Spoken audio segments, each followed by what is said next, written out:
Kembali lagi dengan saya Ustazah Hasanah dan Mulki Arijal dari kelompok 6. Bilingualisme itu menurut Blomfield ialah kemampuan seorang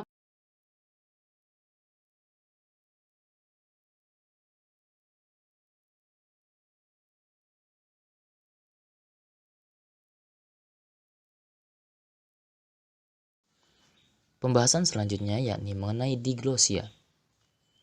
Kata diglosia ini berasal dari bahasa Prancis yakni diglosie, yang dimana pernah digunakan oleh Marquez, yakni seorang linguis Prancis.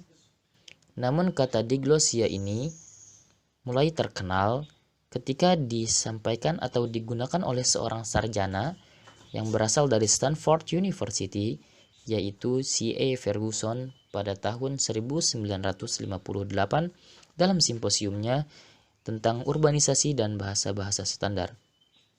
Istilah diglosia ini kemudian lebih terkenal lagi ketika ada karya Ferguson atau artikelnya yang berjudul Diglosia, yang dimana artikel tersebut yang sampai saat ini menjadi rujukan dalam diglosia.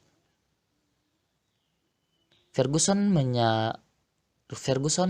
menerangkan tentang diglosia, yakni atau menggunakan istilah diglosia untuk menyatakan keadaan suatu masyarakat yang dimana terdapat dua variasi dalam satu bahasa yang hidup berdampingan dan masing-masing mempunyai peranan tertentu.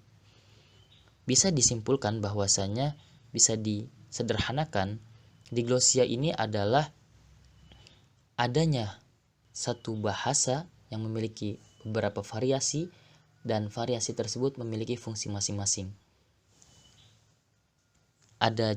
Bisa juga disederhanakan adanya bahasa tinggi dan bahasa rendah.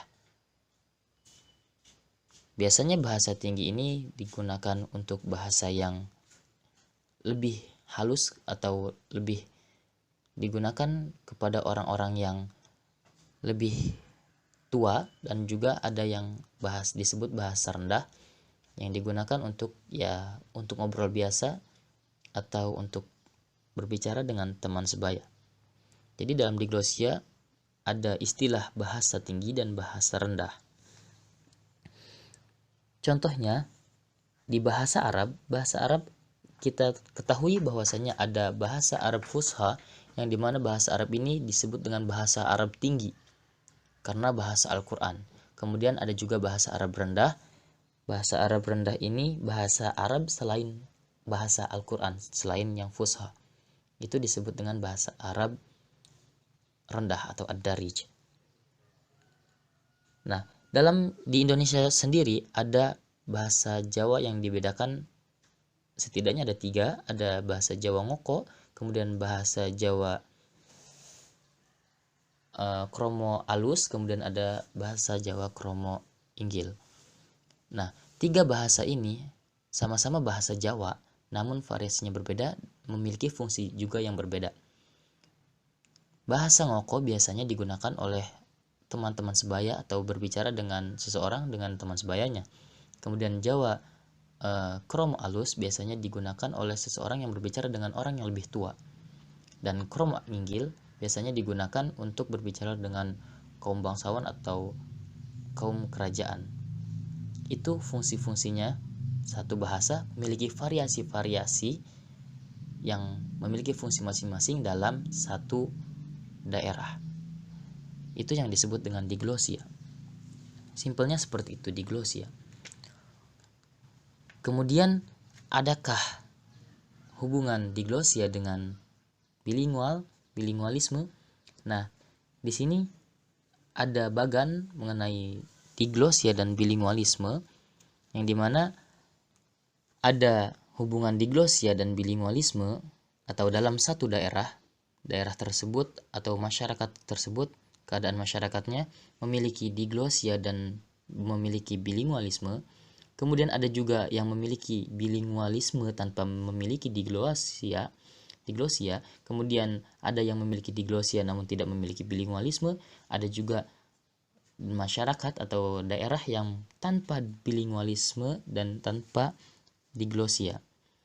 Untuk masalah masyarakat yang memiliki diglosia dan bilingualisme, ada di daerah Paraguay, yakni Paraguay memiliki dua bahasa, yakni Spanyol dan Guarani, yang dimana Spanyol ini digunakan sebagai bahasa yang tinggi dan Guarani sebagai bahasa yang rendah, sehingga diglosia dan bilingualisme di sini terdapat. Kemudian ada masyarakat yang bilingualisme tanpa diglosia.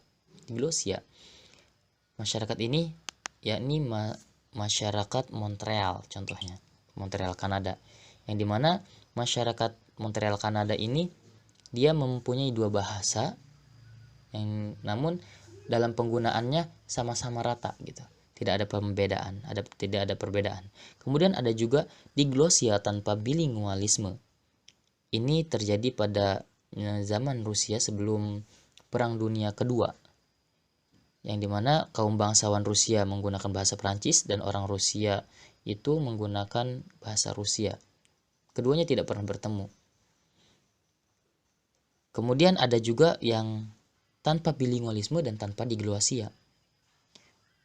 Contohnya orang primitif, yang dimana orang primitif ini jauh dari daerah yang berbahasa lain. Jadi hanya di satu daerah terpencil primitif hanya menggunakan satu bahasa dan tidak membeda-bedakan. Mungkin itu aja yang bisa disampaikan dalam materi bilingualisme dan diglosia pada kesempatan ini. Kurang lebihnya mohon maaf. Wassalamualaikum warahmatullahi wabarakatuh.